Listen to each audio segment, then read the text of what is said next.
Moving to UK, United Kingdom, especially London, looks fancy, but the question is it worth it? In the video today, I'll be talking about UK, the average salary structure, the taxation impacts, cost of living, and is it really worth coming to UK from abroad, having a career here, having a life here? Is it really worth it?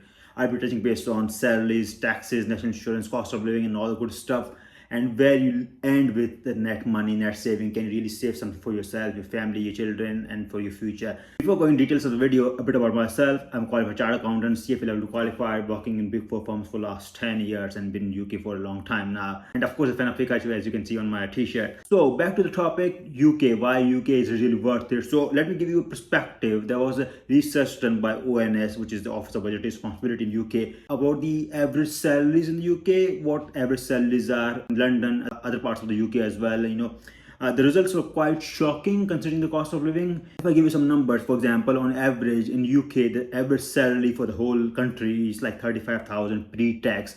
35,000 is nothing, right? And I'm going to explain why. 35,000 is the salary, which includes the tentative bonus as well. And turns out after tax, it's just 28,000. 271 only, nothing more than that. Similarly, if I just think of it in monthly terms, it's 2,900 pounds monthly, and then it just goes down to 2,355 pounds after tax, after national insurance. So you're looking at around on average UK salary, you're looking at around 2.3 thousand, like 2,300 pounds per month. And I'll compare that later with the cost of living as well. But on average, 35,000 gross salary, and this net doesn't look much, right? And if I think of a normal accountant, which is my field, like an accountant auditor, a typical assistant manager, a senior associate, typically comes in UK as a senior assistant manager, gets in London, for example, gets an amount around 45, 50,000 pounds. And if I just convert 50,000 to net of tax number, which is 39,000 pounds per year net of tax, and after tax, it's essentially 3,230 pounds per month after tax. So you're looking at 3.2 thousand per month after tax as an auditor, as a senior associate. So almost 3,000, and on a national average, you're looking at almost 2.3 thousand. There's a 1,000 difference. Now, is it worth it? Is it good enough? For that, I'll just cover a bit more about different areas. So London, of course, has higher salaries than every UK. Other areas like Scotland has like lower salary. For example, the average London is like 44,000. Scottish is like 36,000 pounds per annum before tax. So it differs from different places because of cost of living. Now, talking about average salary again and London dynamics, if I'm earning 2,500 or 3,000 pounds, is it worth it for me to save something to move to UK and have a career here, right? So when you're coming to UK, you of course incur a lot of costs on visa, ISSR charges, which are like, I think ISSR charges go like 3,000 pounds in total for 3 years, the visa cost and everything. And then in UK, out of these 3,000, let's talk about a single individual and then a family person, right? Can you really make a living out of it? Can you really save something?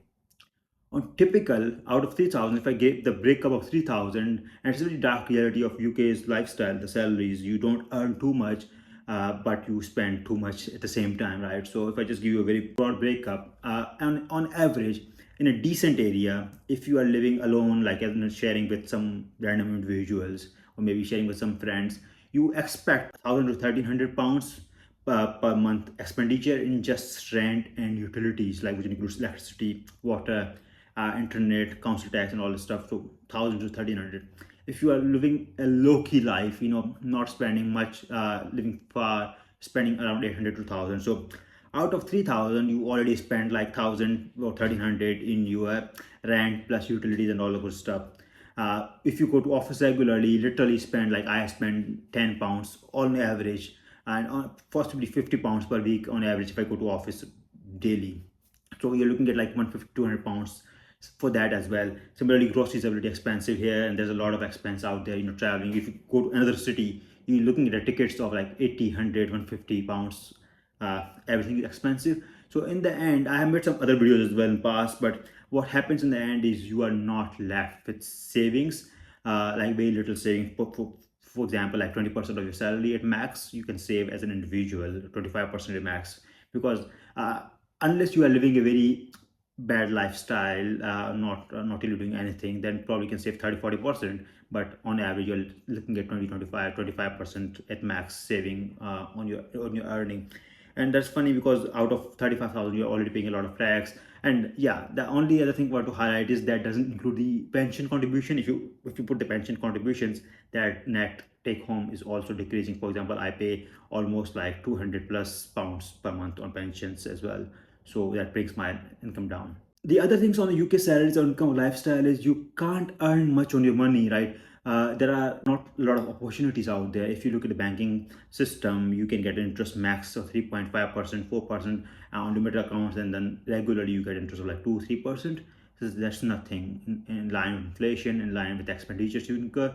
Now, looking from the family or couple's perspective, I know people who are couple here and they can't save really. There are a lot of people who say they spend money, they save somewhere else in the UK because they want to maintain, their life here.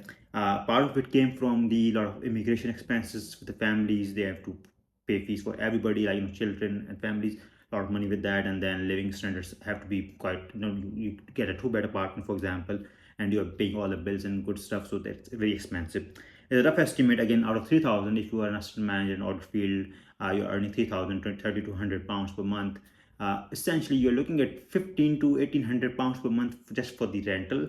I pay something similar as well on my rents as well. So you're looking at around 1,800, 2,000 max for your rental and all that stuff. And then the family, let's forget the savings. No savings. You can't really save anything, and you can't really earn. If you really save something, you can't earn money on that money as well. So overall, not an ideal place considering the inflation recently. Considering where we are in terms of salary growth and considering where the expenses are. So this is pretty much a reality of UK. Then the question probably comes in, why UK? A lot of people move in here, and a lot of people possibly go back to Middle East or some other countries as well. So the question is it really good to come to UK, and what does it really look like in financial terms moving forward? So the taxes are quite high here. The taxes have like 20% slab, 40% slab, and 45% slab as well. So literally whatever you earn, more than 50% of the amount goes to government in taxes plus national insurance. And then if you have pension contribution, it goes further beyond. So long run, you can't make money just by salaries. You can probably do something else, that's a separate story. But the salary space, no, you can't really make much money. Even if you are earning 100,000 after 5-6 years, a lot of that money essentially goes back to government on taxes, national insurance, if you have any other deductions. So yeah, that's the reality of salary. You can't save much, you can't build an empire for yourself, or you can't really make a lot of money for yourself in UK. That you have to go somewhere else, which is probably tax free and gives more money and less inflation, I guess. Hopefully this is helpful. Thank you so much for watching, and stay tuned in the next video. Thank you.